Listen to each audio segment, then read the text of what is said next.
내가 짜증이 나는데, 내가 화가 나는데, 내가 고통스러운데 그 이유를 찾지 못하는 거죠.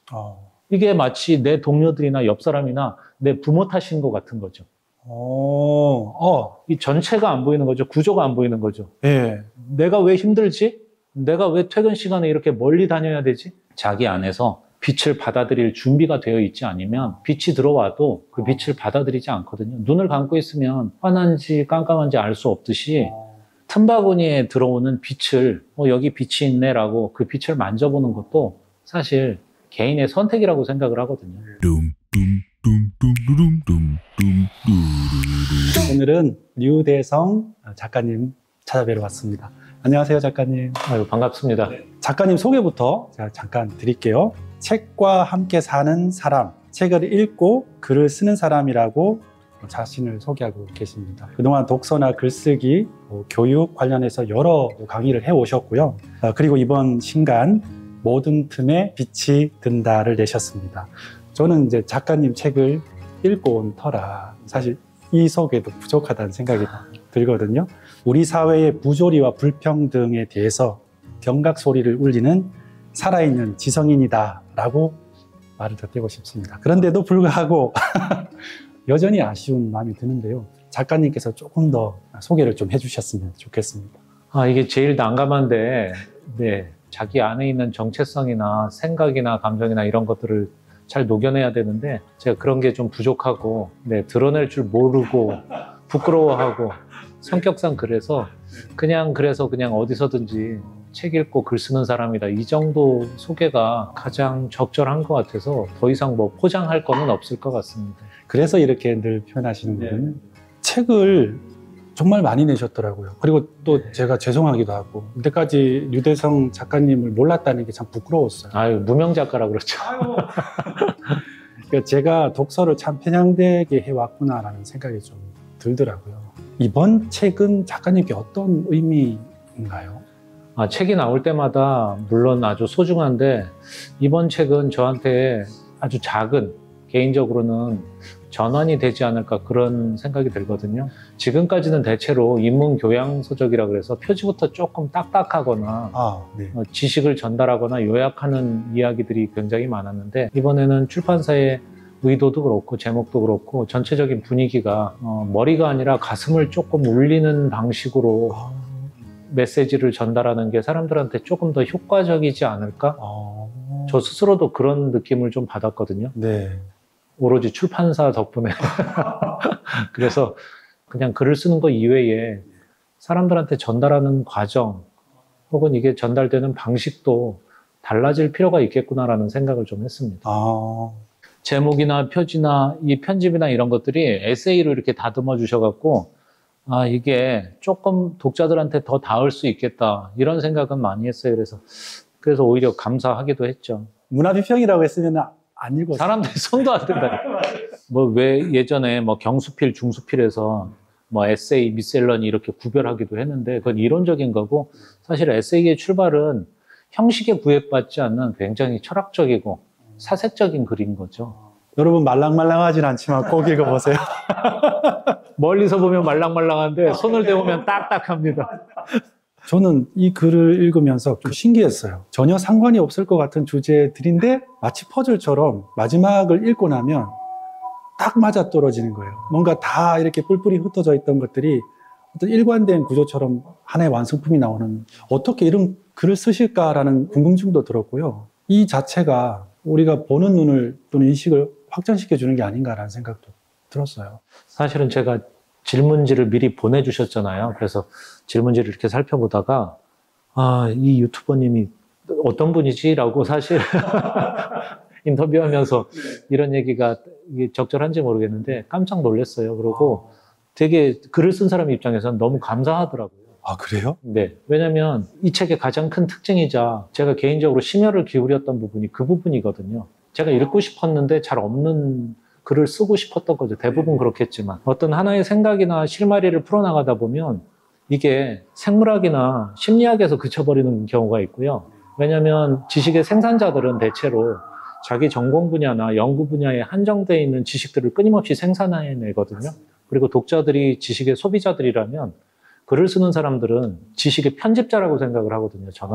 제 역할이. 네. 근데 특정 분야의 지식들이 아니라 굉장히 다양한 분야의 지식들이 통섭적으로 모이거나 통합적으로 합쳐져서 우리가 일상생활에서 하는 고민들이나 아니면 어떤 개념에 대해서 접근할 때 전체적으로 아울러서 다양한 시각으로 이렇게 접근해 주거나 조금 이야기해 주는 그런 책은 없을까라고 늘 제가 찾고 있어요. 그래서 그런 고민들을 하다가 지금 질문하신 것처럼 하나의 주제를 생각할 때 제가 다른 분들보다 조금 더 특정 분야가 아니라 거의 모든 분야의 책들에 관심이 많아요. 그러다 보니까 어찌 보면 전문 분야 없이 너무 잡다한 거 아니냐 이런 얘기도 듣기도 하는데 그건 어쩔 수가 없어요. 왜냐하면 어차피 인간에 대해서 들여다보면 과학책을 들여다보거나 심리학책을 들여다보거나 인문학이나 사회과학을 같이 볼 수밖에 없고요.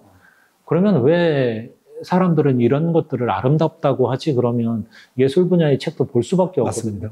맞습니다. 그러다 보니까 하나의 개념이나 생각들을 접근하다 보면 거의 모든 영역들, 모든 분야의 책들에 대해서 내가 메모했던 머릿속에 떠오르지 않은 것들을 뒤적거리게 돼요. 그러다 보니까 이 책 작업을 할 때 처음에 어떤 글을 쓰고 싶은데 하루 종일 먼지만 털고 있더라고요. 필사해놨던 거 아니면 책꽂이에서 꺼내서 관련된 이야기들을 전부 다 너무나 파편적이잖아요. 퍼즐을 맞추듯이 이 이야기들을 하나로 합쳐서 조금 이야기를 전달을 하고 싶은데 한편에 글을 쓰고 싶은데 근데 결정적으로 능력이 좀 부족하죠. 그러다 보니까 처음에 글을 쓰고 났는데 너무나 난삽한 거죠. 파편화돼 있고.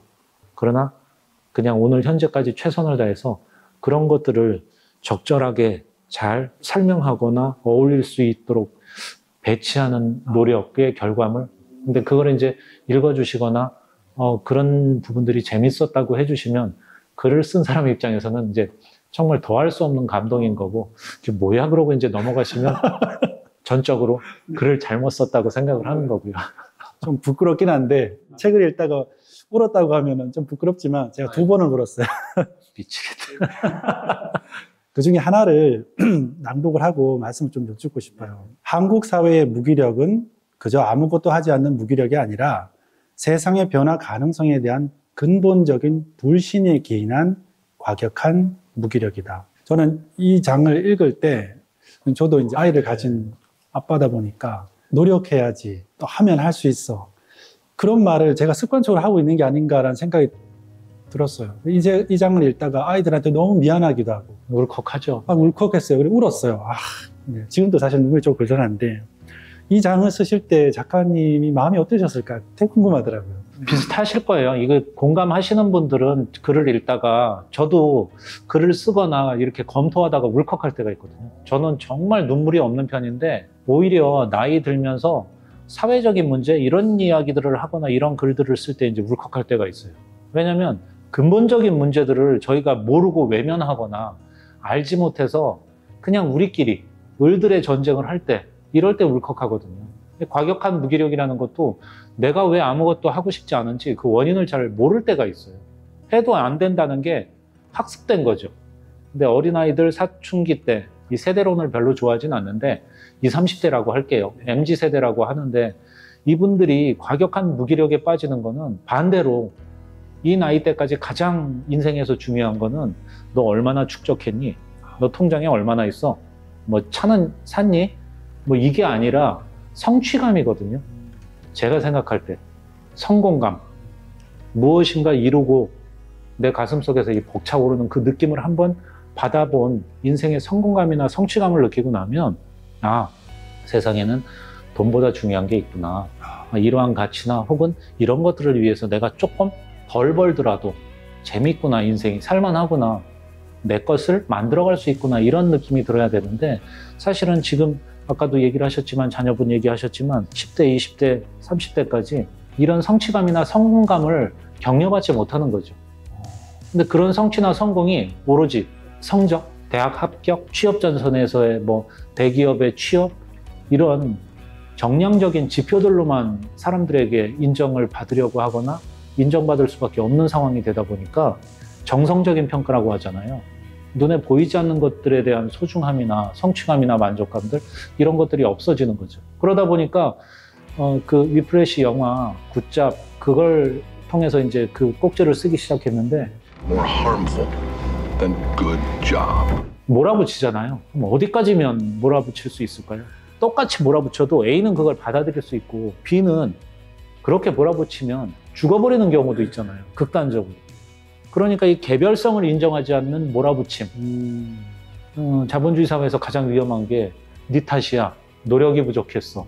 선택권이 있잖아. 자유롭고 평등한 세상인데 이거는 말이 안 된다는 걸 아주 무수한 증거들이 있는데도 불구하고 결국에는 개인에게 그 비난의 화살들이 그렇다고 그럼 뒤집어서 다 남 탓이야, 사회 탓이야, 구조적인 문제야 이래버리면 되느냐. 그건 아니잖아요. 그렇죠. 또 그건 아니죠. 네. 그거 아닌 거는 다 기본적으로 알고 있기 때문에 그럼에도 불구하고 세대 전체나 혹은 우리 사회가 그런 방향으로 다수가 나아가고 있다면 구조적인 문제인 거죠. 아, 네. 그러면 뭔가 잘못된 거죠. 그러면 당연히 지금 헤게모니를 잡고 있는 기득권, 정책을 결정하거나 권력이나 자본을 가지고 있는 사람들이 어떤 식으로 이걸 운용하거나 작동시킬 것인가의 문제잖아요. 그 헤게모니를 잡고 있는 사람들의 고민이 거기에 닿지 못하고 있다는 게 사실은 가장 큰 문제인 거잖아요. 그러다 보니까 최선을 다하지 않는 한국 사람들이 어디 있어요? 다 열심히 살잖아요.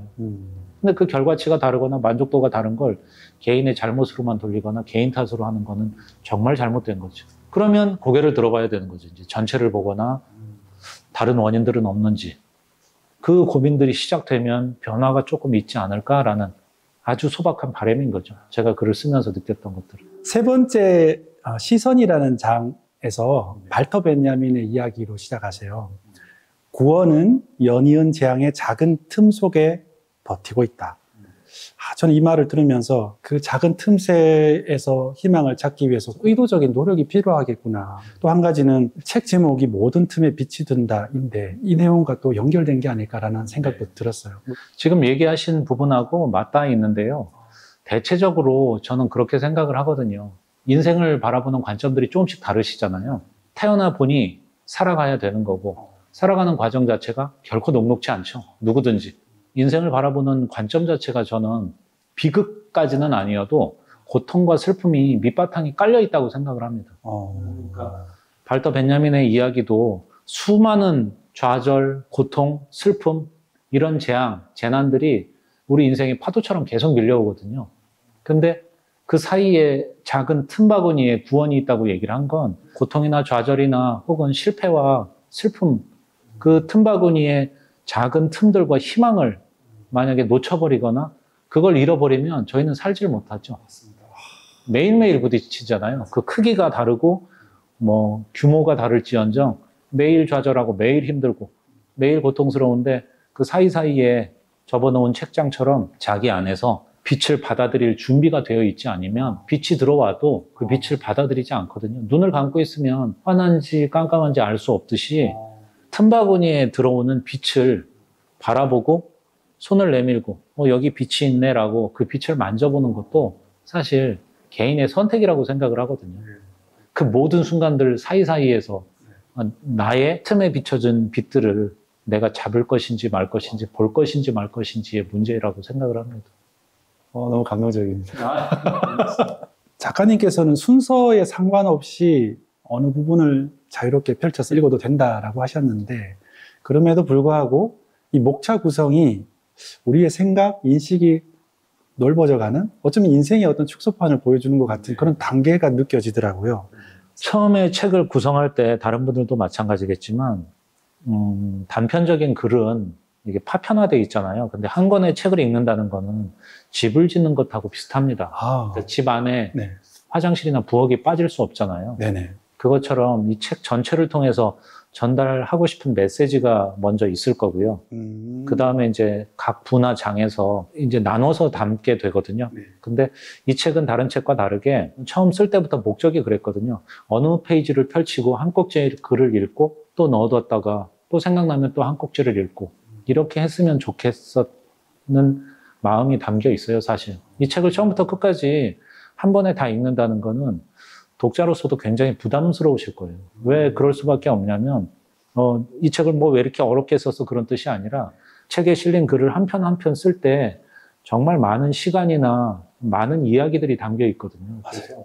그걸 하나하나 들여다보고 생각하고 조금 곱씹고 음미하고 소화하고 그 다음 편으로 넘어가고 이런 책 읽기가 조금 어떨까 싶은 생각이 들고요. 그 다음에 순서는 당연히 독자들에게 조금 더 관심이 있거나 지금 당장 필요한 것들 그런 주제들부터 배열을 했고요.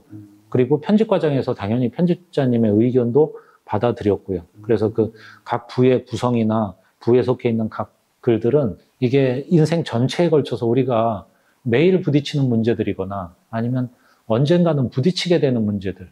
내년에 나는 어떤 목표를 가지고 살아갈까? 생활이 어느 정도 안정되고 난 다음에도 늘 사람들은 고민하잖아요. 맞아요. 내 나이가 벌써? 그러면 이제 시간이나 속도, 세월에 대한 이야기들을 또 하잖아요. 나이 먹을수록 점점 더 빨리 가는 것 같아. 그러면 생각을 하는 거죠, 사람들도. 나는 지금 그게 20대든 30대든 40대든 50대든 상관없이 나는 지금 어떤 속도로 어떻게 살아가야 되지? 그 생각을 하기 때문에 책을 읽으면서 살아오면서 느꼈던 이야기들을 모은 거죠, 사실. 그렇구나. 이 책 속에서 읽었던 이야기들과 제 생각들이 모이는 데는 사실 시간이 굉장히 많이 걸리잖아요. 맞아요. 그게 힘들었던 것 같아요, 이 책 작업을 하면서. 혹시 다른 책을 내실 때보다 더 많은 시간과 노력이 좀 그렇죠. 네. 차근차근 모았던 생각이나 아니면 글들을 연결하고 시간을 좀 여유 있게 갖고 그렇게 작업을 한 거라 다른 책보다 애정이 조금 더 많이 가죠. 독자들의 반응은 어떨지 모르겠으나 개인적으로는 그래서 조금 오랫동안 이렇게 마음이 쓰일 만한 그런 책입니다. 말씀을 듣고 나니까 저도 더 마음이 쓰이는 책인 것 같아요. 그렇군요. 여러 가지 소재들을 하나로 묶어내는데 많은 정말 성실한 과정이 있었다고 하시는데 고민하고 심사숙고해야 될 시간이 우리들에겐 필요하다고 생각해요. 그런데 요즘엔 보면 쇼츠나 릴스나 생각을 자꾸 짧게 하는 콘텐츠들을 쏟아내고 있거든요. 저는 사실 좀 고민이 되고 안 만들고 싶어요. 조금 집중하고 오랫동안 볼 수 있는 영상을 만들고 싶은데 그럼에도 불구하고 만들어야 될까라는 유혹은 있어요. 근데 이게 가장 또 여실히 드러나는 문제가 독서를 하기 힘들어하는 시대가 아닌가. 또 하나는 우리 사회에 해결해야 될 여러 가지 문제들, 함께 고민해야 될 문제들도 좀 진중하고 오랫동안 고민해야 되는데도 불구하고 그걸 너무 쉽게 지쳐버리고 포기해버리지는 않는가라는 생각이 들더라고요. 아마 이 책과 관련된 유튜브이기 때문에 이걸 시청하시는 분들도 다 고개를 지금 끄덕거리고 계실 거예요.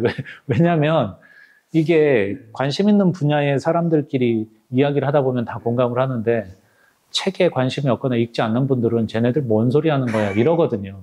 제가 도서관에 가서 강의를 할 때도 비슷한 얘기를 자주 하거든요.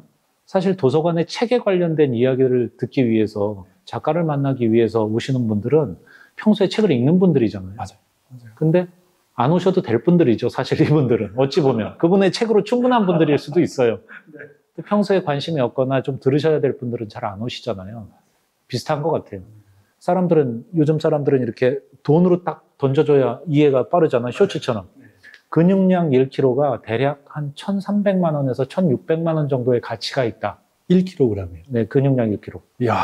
그러니까 운동을 하라는 거죠. 운동을 해서 근육량을 늘리는 1kg가 나중에 노후에 질병에 걸릴 확률이 그만큼 낮다. 여러 가지 이제 데이터를 통해서 그렇게 얘기를 하시는 거잖아요. 생각에도 근육이 있다고 저희가 비유를 많이 하잖아요. 운동을 안 하면 근육이 안 생기듯이 생각을 하는 연습이 훈련이 되지 않으면 생각을 할 수가 없거든요. 쇼츠나 릴스나 다양한 이 짧은 틱톡이나 저도 간혹 보긴 하는데 굉장히 조심스럽고 두려워져요. 왜냐면 제가 그 쇼츠들을 이렇게 넘기다가 봤는데 10분? 맞아요. 20분? 맞아요. 잠깐 뭘 하려고 하다가 보니까 저도 깜짝 놀랐어요. 정신적인 마약인 거잖아요. 먹는 마약이 아니라. 비슷한 거죠, 대체. 계속 이렇게 넘기게 돼요. 근데 그런 알고리즘이나 빅데이터들이 결국에는 수익으로 창출되고 자본주의랑 연결돼 있고 이게 무조건 비판할 건 아닌데 순기능도 있겠지만 인간으로서 살아가는 데 있어서는 대단히 큰 약점으로 다가오는 거죠. 나의 생각의 근육들이 계속 빠져나가는 거고 어떤 사물이나 사건을 대할 때 접근할 수 있는 방식들, 사고력이 굉장히 단순해지는 거죠. 쉽게 말하면 우리가 흔히 알고 있는 세상에 나와서 꼭 필요한 문제 해결 능력. 학교 다닐 때는 1 더하기 1은 뭐야? 그러면 2. 이거 이외에 답이 없잖아요. 근데 세상을 살아가는 데는 어떤 문제에 부딪히면 문제에 접근하는 방식들이 굉장히 다양하거든요. 외면하고 부인하는 경우도 있고요. 용서를 구하고 인정하는 경우도 있고요. 자기 잘못에 대해서 예를 들어서. 네. 아니면 돈으로 보상을 하는 경우도 있고 회피하고 도망가 버리는 경우도 있고요. 문제 해결 방식이 여러 가지인데 어떤 것들을 선택할 건지는 개인에 따라서 다르잖아요. 네. 근데 생각의 힘이 없어져 버리면 어떤 문제가 생겼을 때 이걸 어떻게 하지? 방법을 모르는 거죠. 여러 가지 중에 어떤 것을 선택할 것인가가 아니라 여러 가지가 있다는 사실 자체를 모르게 된다는 거죠. 제 생각은 그렇거든요. 제일 손쉬운 방법을 선택할 수도 있겠네요. 그러니까요. 눈앞에 보이는 그대로 이거밖에 없다라고 생각을 하는 게. 그래서 세상 사람들이 전부 다 책을 읽었으면 당연히 좋겠으나 책을 읽지 않더라도 사고하는 연습이나 생각하는 훈련과 연습을 하지 않으면 쇼츠나 이 짧은 동영상에 익숙해지면 이게 주범은 아니지만 생각하는 힘을 끊임없이 떨어뜨리게 된다는 거죠. 사고력이 저하되면 문제 해결 능력이 없어지는 거죠. 맞아요. 맞아요. 네. 예, 뭐가 문제인지를 모르는 거죠. 내가 불행한데 혹은 내가 불편한데 내가 짜증이 나는데 내가 화가 나는데 내가 고통스러운데 그 이유를 찾지 못하는 거죠. 이게 마치 내 동료들이나 옆 사람이나 내 부모 탓인 것 같은 거죠. 이러다 보면 이제 조금 깊은 얘기로 넘어가야 되는데 이 전체가 안 보이는 거죠. 구조가 안 보이는 거죠. 네. 내가 왜 힘들지? 내가 왜 퇴근 시간에 이렇게 멀리 다녀야 되지? 근데 이 안에는 부동산 문제부터 시작해서 여러 가지 지방 분권 문제까지 다양하게 얽혀 있는데 내 일상 속에서 부딪히는 고통이나 고민이나 슬픔들이 주변 사람들 때문인 것 같은 거죠. 예. 그분들한테 자꾸 화를 내는 거죠. 동료를, 조금 과격해지는데 내 동료를 죽이고 싶은 거잖아요. 제가 그렇다는 건 아닙니다. 지하철에서 내 어깨를 부딪힌 사람을 죽이고 싶은 거잖아요. 네. 사실 조금 생각해보면 내가 이렇게까지 멀리 출퇴근을 할 필요가 있을까? 부터 시작해서 점점점입니다. 이게 길어지면 뭐 2시간, 3시간 얘기를 해야 되는 맞아요. 생각하는 능력이라는 것들은 전체를 보는 눈 혹은 관점의 다양성, 이 책에서도 얘기를 하고 있지만 그런 사고 능력들이 조금 길러지면 내 고민의 분노의 방향도 깊이도 조금 달라질 수 있는 거죠. 그러니까 이 문제를 근본적으로 내 어깨를 친 저놈을 주먹으로 칠 것인가 아니면 내가 하고 있는 지금 이 일과 직장과 혹은 10년, 20년 후에 내 삶의 모습까지도 같이 고민하면서 이 문제를 풀어갈 것인지에 대한 고민들, 그런 능력들이 떨어질 가능성이 높다는 거죠. 아예 없진 않겠으나. 지금 2030 세대들, MZ 세대들이 결혼 문제, 취업 문제, 자신의 장래의 문제, 모든 것들이 두렵고 어떤 선택을 해야 될지 모르겠다는 얘기도 하고 뭔가 가슴 속에 분노가 좀 가득 차 있는 것 같아요. 아니면 포기를 하든가. 네. 근데 지금 말씀이 굉장히 와닿을 것 같아요. 이 책에도 그런 이야기들이 군데군데 굉장히 많이 쓰여 있잖아요. 세대론 자체를 저는 부정을 하거든요. 네, 세대론에 관련된 책들도 굉장히 많아요. 네. 몇 권만 읽어보시면 알겠지만 이건 세대의 문제가 아닌 거잖아요. 네. 우리 사회가 가지고 있는 회복 탄력성, 세컨 찬스 자체가 없잖아요. 맞아요. 여기서 한번 잘못되면. 네. 근데 이거는 사회에 나와서 공정하게 경쟁했을 때의 문제고 내가 태어났는데 누구의 아들, 누구의 딸로 태어났기 때문에 이미 결정돼 버렸다면 결정론적 세계관인데 민주주의 사회고 자유와 평등이 보장되어 있는 대한민국에서 태어나는 순간 신분이 결정되어 있다면 그것처럼 불행하거나 그것처럼 불공정한 일이 없잖아요. 근데 그런 세상이 점점 돼가거나 그게 고착화돼 버리면은 그걸 살기 좋은 세상이라고 생각하는 사람은 없겠죠. 그러다 보니까 지금 MZ세대들이 생각하는 그 고민이나 선택 자체가 어렵다고 생각하거나 선택 자체가 이게 망설여지는 이유가 기본적으로는 우리 사회, 대한민국 사회가 가지고 있는 구조적인 문제점이나 어떤 기본적인 틀 이런 것들이 있을 거고요. 또 한 가지는 당연히 그 세대가 가지고 있는 특성이 있을 거예요. 아까 앞에서 우리가 얘기했었던 사고력이라든지 아니면 생각하는 힘이라든지 아니면 삶의 목적이나 방향 같은 것들은 사회 구조적인 문제하고는 좀 다른 것 같아요. 네. 그래서 우리가 살아가면서 지향해야 되는 방향이나 목적들 이런 것들은 당연히 교육이나 주변 어른들과의 관계나 이 안에서 다시 한번 고민을 해봐야 된다고 생각을 합니다. 어느 작가들처럼 이렇게 활발하게 활동하시진 않으셨고 또는 묵묵하게 활동하시는 분이라는 인상을 받았습니다. 그런데 이런 조용한 걸음이 작가님이 어떤 삶을 대하는 태도이신지 아니면 좀 노골적으로 질문 드리면 노력도 하시고 여러 번 시도도 하셨는데 이 목소리가 잘 울려 퍼지지 않는 느낌을 받으시는지. 그런 질문들을 굉장히 많이 받거든요. 그래요? 저만 한 게 아니라? 네네. 근데 아마 두 가지가 섞여 있는 것 같아요. 첫 번째는 당연히 불러주는 데가 없고요. 아주 유명 작가면 뭐 방송이나 여기저기에서 난리가 났겠죠. 근데 그런 사람이 아닌 거고, 두 번째는 나서기를 굉장히 싫어해요. 저요 하는 것도 잘 못하고, 도서관이나 이런 곳에서 강의를 많이 하다 보니까 출판사에서도 뭐 유튜브 활동이나 다른 활동을 제안을 받은 적도 있고, 뭐 라디오나 작은 방송이나 출연한 적도 있긴 해요, 사실. 그런 것들이 이제 뭐 어디 있는지는 잘 모르겠으나. 근데 그런 것들이 그게 동전의 양면 같아요.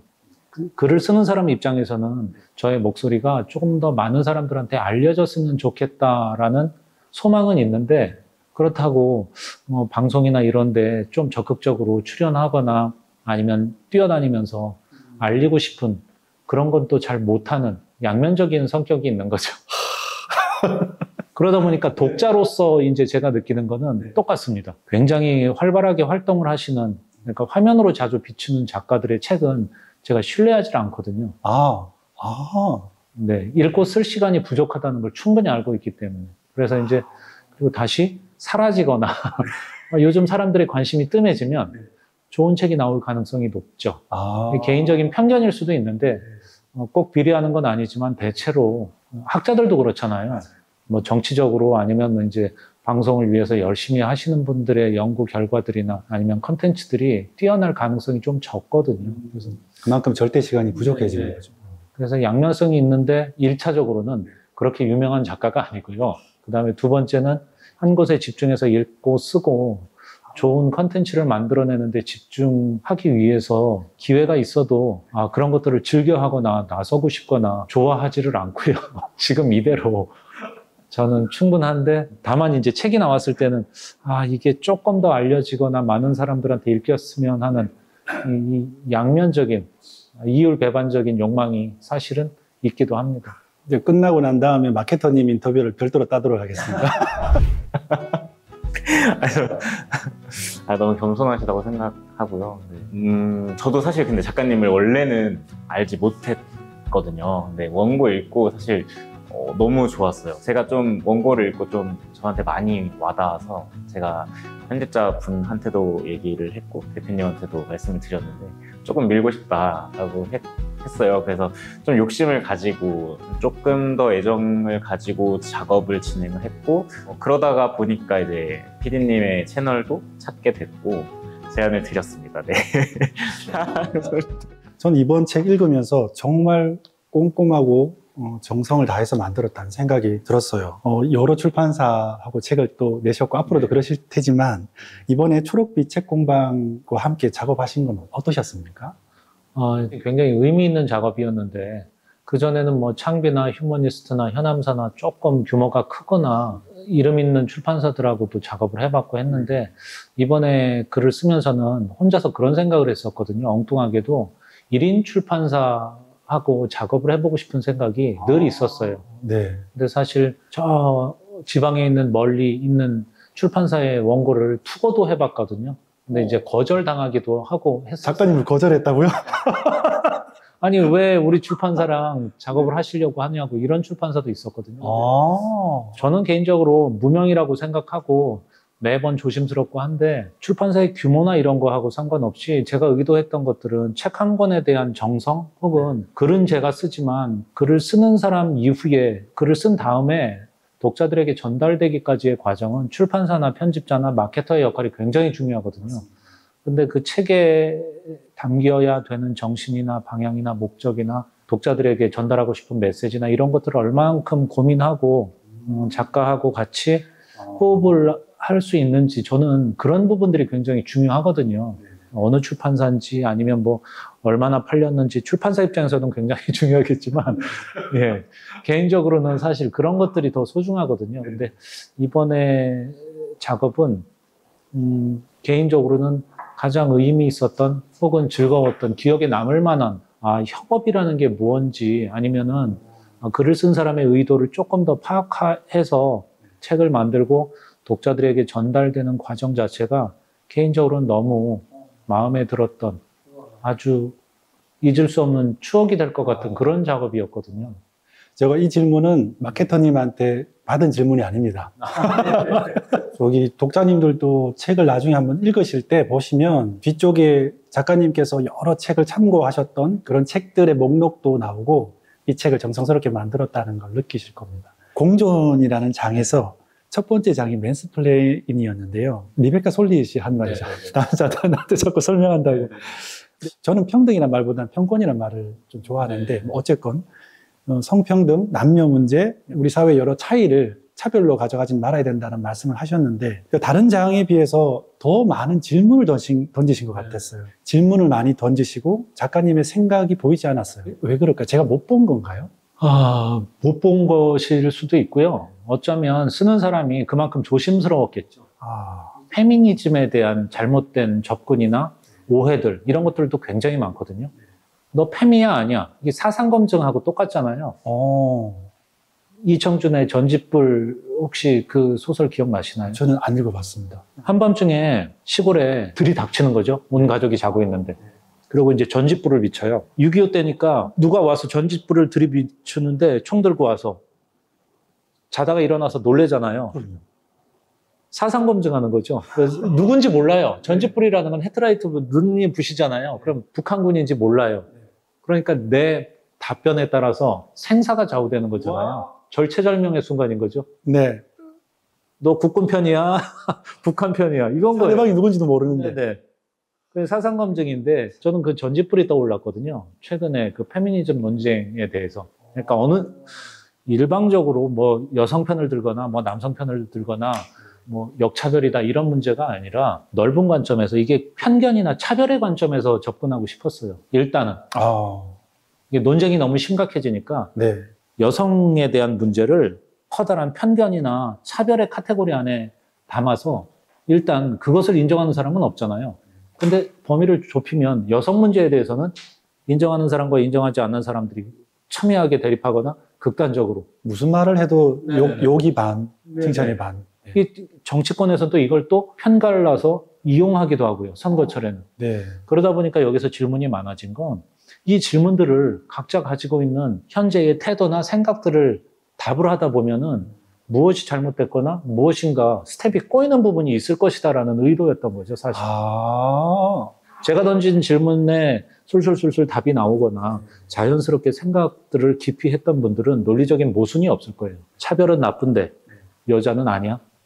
이런 문제에 부딪힌다거나 또 편견은 안 좋다는 걸 모두가 다 인정하는데 여성에 대한 편견은 괜찮아? 네. 이런 논리적인 모순점들이 스스로 발견된다면 그 지점부터 이제 출발을 해야 된다는 거죠. 근데 그 반대도 마찬가지예요. 남성 혐오도 마찬가지인 거죠. 극단적인 페미니즘. 맞아요. 편견은 안 되는데 한국 남성에 대한 편견은 괜찮아? 같은 논리인 거죠. 맞네요. 맞네요. 예. 그러다 보면 논리의 정합성을 따지다 보면 사실 저희들의 사고력이나 접근 방식 자체가 전집불로 양분될 수 있는 흑백 논리로 정리되지 않는 경우가 굉장히 많거든요. 근데 굉장히 어렵습니다. 그러니까 접근 방법이나 정답을 찾아 나가기가. 왜냐하면 모든 사람은 자기가 놓인 상황이나 이해관계에 따라서 여기에 써 있잖아요. 이해관계, 후이보노에 따라서 달리 생각하고 달리 판단하고 달리 움직이거든요. 그게 인간이거든요. 그런 인간을 비난만 할 수는 없어요. 인간은 그렇게 태어났어요. 그러니까 자기 자신을 인정하고 타인도 인정하고 다만 나와 타인이 다를 때 그 중간 지점을 어느 지점에서 타협할 것인지 저는 그게 굉장히 중요하다고 생각하는데 대부분의 사람들이나 우리 사회는 내가 다 옳고 너는 틀렸어. 이 중간이 없어요. 타협이나 조정이나 협의가 잘 안 돼요. 이거는 어렸을 때부터 토론 문화 혹은 교육과정이나 정답을 찾는 방식 자체도 잘못됐다고 생각을 하는 거죠. 객관식이 나쁜 게 정답이 있잖아요. 네, 맞아요. 나머지 4개가 틀린 거죠. 진달래꽃의 주제가 5개 중에 하나일 수 있어요? 김소월한테 물어봤나요? 맞네요. 네. 실제 사례예요. 신경림 시인의 시가 수능에도 출제가 됐었는데 신경림 시인한테 그 문제집에 나와 있는 문제를 강연 오셨을 때 풀어봐 달라고 요구했던 짓궂은 선생님이 계세요. 신경림 선생님은 몇 문제나 맞췄을 거예요. 본인이 썼는데 본인 시로 낸 시험 문제를 절반 정도 맞추셨대요. 쓴 사람도 모르는 문제들을 고3 아이들은 정확하게 찾아내거든요. 이게 맞다, 저게 틀렸다. 그러다 보니까 정답이 있는 거죠. 어떤 문제든지. 그러니까 내가 틀릴 수 있다거나 상대방도 모를 수 있다거나 저 사람도 나도 다 틀렸고 새로운 답이 있을 거라는 그런 기본적인 태도를 갖추지 못한 상태에서 사회에 나오다 보니까 야, 이건 이렇게 해야 돼. 이럴 땐 이렇게. 저도 반성이 많이 됩니다. 그럼요. 네. 근데 이 태도에서 벗어나는 건 정말 힘들거든요. 보통 노력 갖고 안 되고요. 근데 그 첫 번째 단계가 저는 자각이라고 생각을 하거든요. 사람들이 그걸 자각하거나 인식하지 못해요, 잘.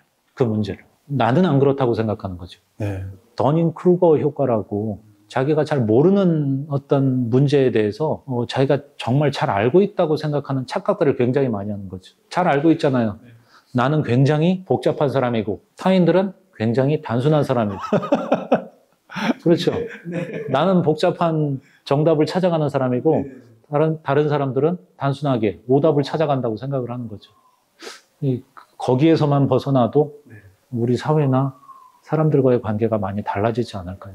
근데 그거는 사회적인 관계뿐만이 아니라 지금 얘기하셨던 부모 자식 간의 관계, 연인 사이의 관계, 1차적인 관계에서도 마찬가지예요. 그건 맞는 말씀이에요. 저는 항상 아이들이 질문하면 제가 뭔가를 대답해 줘야 된다 생각을 하기도 하고 아이가 대답하는 이야기를 많이 들어주지만 아빠가 이야기하는 걸 좀 들어줬으면 하는 그런. 그렇죠. 네. 당연히 부모의 교육이나 세상을 보는 관점들이 자식들에게 전이 되거든요.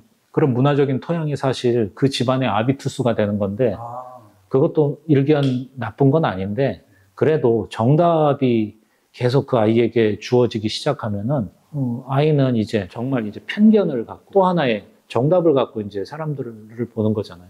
이제 우리가 흔히 점권이라고 얘기를 하잖아요. 젊은 꼰대들. 그분들이 대체적으로 정답을 갖고 있거든요. 맞습니다. 네. 이땐 이렇게 해야 돼? 이건 이건 거야. 너는 이게 잘못됐어. 대부분 이거거든요. 나이의 문제가 아니에요. 근데 대체적으로 나이가 들어갈수록 그 정답이 많아져요. 자신의 경험치를 정답이라고 생각하는 거예요. 경험을 정답이라 생각한다. 그게 저희가 잘 알고 있는 성급한 일반화의 오류거든요. 한 개인이 80억 인구 중에 몇 명을 만나고 죽을까요? 죽을 때까지. 의심하고 질문하는 그 태도를 갖고 살아간다는 거는 사실 정말 어려운 태도인 것 같아요. 생존을 위해서 대체적으로 정글에서는 의심하고 조심하잖아요. 부스럭 소리에도 고개가, 그게 이제 생존을 위해서 익숙해져 있는데 이 문명사회에서는 부모들이 걸어온 길, 쌓아놓은 자산을 지키는 방법들이 그 노하우들이 전수가 되잖아요. 그러니까 의심하고 질문하기보다는 대체적으로 정답들이 보이는 거죠. 저 직업, 저 정도의 자산을 얻기 위해서는 어떻게 해야 된다는 것들이 이미 답이 나와 있어요. 저 길을 가려면 어느 대학에 가야 된다는 게 답이 나와 있어요. 이 정답이 정해져 있는 사회는 별로 바람직한 사회가 아니잖아요. 변화 가능해야 되고 역동적이어야 되고 나중에도 두 번째, 세 번째 기회가 있어야 되고 근데 이제 그게 없어지면 굉장히 견고해지는 건데 그게 위험한 사회라고 생각을 하는 거죠. 작가님께서 뭘 하나를 딱 고집하고 이게 옳다라고 하시는 건 아닌 것 같지만 그럼에도 불구하고 어떤 기준이 되는 큰 의미와 가치를 두고 있는 생각은 있지 않을까라는 생각이 들었거든요. 그건 뭘까요? 누군가의 이야기를 귀 기울여 듣겠다는 건 내가 그만큼의 시간이나 노력을 투자하지 못했지만 그 사람의 지혜를 빌리고 싶은 거잖아요. 맞아요. 저도 그래요. 저도 마찬가지죠. 그래서 이제 다른 분들의 책을 읽는데 지금까지 제가 느낀 거는 사람이 한평생 태어나서 죽을 때까지 할 수 있는 공부의 양 혹은 흡수할 수 있는 지식 정보의 양이 아무리 인터넷이 늘어나고 뭐 과학기술이 발달해도 한계가 있는 것 같아요. 맞습니다. 그래서 1차적으로 느낀 거는 계속 겸손해질 수밖에 없다는 거. 겉으로 어떤 스탠스나 태도의 문제가 저 사람 조금 겸손하게 보이네 이런 뜻이 아니라 책을 읽으면서 계속 느끼는 거는 이제 바닥을 향해 간다는 그런 느낌인 거죠. 아는 게 없다는 걸 끊임없이 확인하는 무지의 질을 깨달아가는 과정? 저는 독서를 그렇게 표현하기도 하거든요. 실제로. 왜냐하면 특정 분야의 책들을 혹은 특정 분야의 공부들을 깊이 하다 보면 대체적으로 지금까지 산출되어 있는 지식의 총량들을 흡수할 수는 있는데 조금 범위를 넓혀서 그 옆에 인접 영역들이나 다른 분야의 책들이나 공부를 이렇게 하다 보면 끝이 없는 거죠. 그래서 맞습니다. 네, 바닥에 닿을 수는 없겠구나라는 정보를 깨닫는 정도이기 때문에 결국에 제가 돌아오는 거는 인간이더라고요. 친화력도 굉장히 떨어지고 사회성도 부족한데 사람이 갖춰야 되는 기본적인 태도나 자세들 살아가면서 그게 뭘까라는 질문들에 대한 답이 결국 책 읽기에 시작이자 끝인 것 같거든요. 그래서 과거나 미래라고 해봐야 기껏해야 저희가 뭐 이렇게 조금 실감나는 거는 100년 전, 200년 전. 그래서 늘 저는 사고의 기준이 되는 게 근대거든요. 그다음에 이제 미래는 잘 모르지만 앞으로 뭐 10년, 20년, 100년 후쯤에도 인간이 크게 변할 것 같지는 않아요. 그러다 보니까 근대 이후에 당연히 가장 중요한 정신 중에 하나가 개인이잖아요. 개별성. 맞습니다. 그러다 보니까 자연스럽게 개별성은 다양성의 존중으로부터 오는데 사람들은 그런 것들을 잘 인정하지 않잖아요. 산업사회나 자본주의 사회나 뭐 현대사회에서 사람들이 늘 알고 있는 자본주의에 매몰된다는 거는 욕망들이 대부분 이렇게 하나로 모아지잖아요. 비슷한 방향들로. 그래서 이 책에서도 계속 강조를 하고 있는데 질문하는 삶에서도 마찬가지고 자기만의 길이나 자기만의 방법들, 삶의 방법들, 자기만의 관점들 이걸 굉장히 강조하고 있거든요. 근데 그거는 정답이 없는 거잖아요. 내가 보기에 이렇다. 그러니까 읽는 분들도 이렇게 살았으면 좋겠다. 저는 이런 책은 절대 안 읽거든요. 아시죠? 무슨 뜻인지. 네. 정답이 없는데 그걸 정답이라고 우기는 건 네, 안 되는 거고요. 저는 그냥 사기에 가깝다고 생각을 하거든요. 정답이 있는 책을 좋아하지 않아요. 그러니까 항상 좋은 책의 기준이 뭐냐라고 물어볼 때도 저의 기준은 질문이 있는 책, 생각하게 하는 책, 다른 책을 찾아보게 하는 책이 좋은 책이지 스스로 찾아 나서게 하는 그렇죠. 책. 이 책을 읽고 났더니 뭔가 좀 보여. 이런 책은 사실 나쁜 책일 가능성이 굉장히 많거든요. 제가 자주 인용하는데 세상에서 가장 무식한 사람은 책을 안 읽는 사람이 아니라 책을 딱 한 권만 읽은 사람. 네. 이 도그마에 빠지면 그게 정답인 줄 알거든요. 아예 읽지 않은 사람은 나는 모른다는 걸 인정을 하는데 특정한 분야에 대해서 답을 가지고 있다고 생각하는 사람들은 다른 이야기들이 들리지 않잖아요. 맞습니다. 책 읽기나 살아가는 태도도 마찬가지인 것 같아요. 이 나이 때는 뭐 사춘기 때는 이걸 해야 돼. 20대, 30대 때는 이거 안 하면 큰일 나. SNS에 끊임없이 쇼츠나 짤로 돌아다니잖아요. 이때는 이걸 해야 되고 결혼할 땐 이런 사람을 만나야 되고 이런 직업을 가진 사람은 이런 준비를 해야 되고 아니면 노년을 위해서는 이런 것들이 필요하니까 반드시 갖춰야 되고 근데 그게 정답이더라도 나한테 맞아야 되는데 나한테 맞지 않는 정답일 수도 있잖아요. 책뿐만이 아니라 살아가는 과정 자체가 자기 길을 찾아가는 내 몸에 맞는 옷을 찾아가는 과정이라고 생각을 하거든요. 그러다 보니까 제가 쓰는 글들도 정답을 제시한다기보다 생각을 유도하는 그냥 질문을 던지는 책이었으면 좋겠다는 생각을 계속 하고 있어요. 지금도. 제가 그래서 작가님 팬이 된 것 같아요. 정말 생각을 많이 하고 또 질문도 많이 하고 메모도 많이 하고 그랬거든요. 제가 책을 보면서 잘 적지 않아요. 근데 보시면 아시겠지만 이렇게 마지막 질문입니다. 어떤 조사를 보니까 많은 사람들이 자기는 평균보다 못한 삶을 살고 있다는 생각을 하고 있대요. 실제로는 그렇지 않지만. 책에서 우리는 평균의 횡포에서 벗어나기 위해 나만의 중앙값을 설정해야 된다고 하셨어요. 흔들리면서 살아가지만 앞으로 나갈 수 있게 자신의 기준을, 중앙값을 찾으려고 하는 분들께 작가님께서 한 말씀 부탁드립니다. 네, 참 어려운 일인 것 같아요. 그 책의 한 구절이긴 하지만 평균값하고 중앙값은 다르잖아요. 대체적으로 사람들이 나는 중간이 안 되는 것 같다라고 생각하는 건 대한민국 사회가 그만큼 이 세상을 살아가는 사람들의 자존감이 낮아졌다고 생각을 해요. 그리고 실제로 대한민국의 한가운데 평균값이 아니라 중앙값에 해당되는 사람들을 잘 살아가고 있다. 그만하면 됐다. 괜찮다. 라고 생각하는 사람은 없어요. 그 중앙값에 해당하는 사람도 마찬가지고 그 외부에서 보는 시선도 그렇고 그래, 우리가 잘 산다 혹은 이렇게 살고 싶다라고 얘기를 하는 건 중산층 이상 상류층에 해당되는 사람들이 항상 우리 삶의 눈높이거든요. 맞아요. 뭐 그게 잘못됐다는 건 아니죠. 높은 곳을 바라보면서 살아가는 그게 인간의 본성이긴 한데 그럼에도 불구하고 내가 서 있는 자리와 위치를 정확하게 알고 혹은 내가 원하는 삶이 어떤 삶인지 자기 욕망을 확인하는 과정이 굉장히 중요한데 다른 사람들하고 그 욕망의 눈높이를 맞춰서 나도 저만큼, 너도 저만큼, 얘도 그만큼 이래버리면 이제 얘기가 달라지는 거죠. 나는 능력이 요거밖에 안 되니까 요만큼만 욕심낼 거야.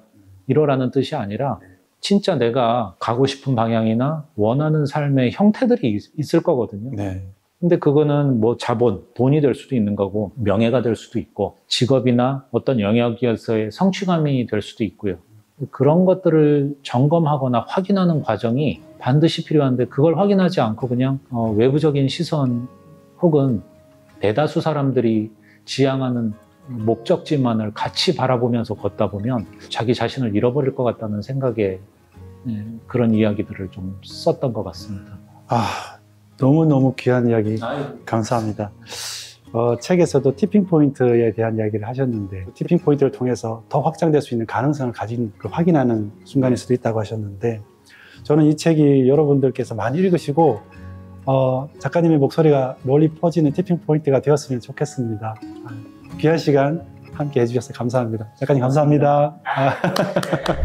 제가 뭘 해야 될까요?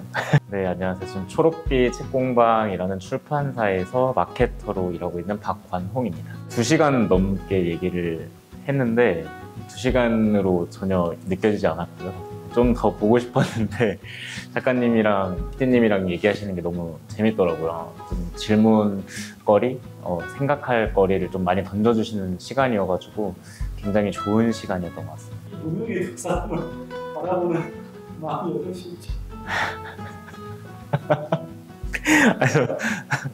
너무 겸손하시다고 생각하고요.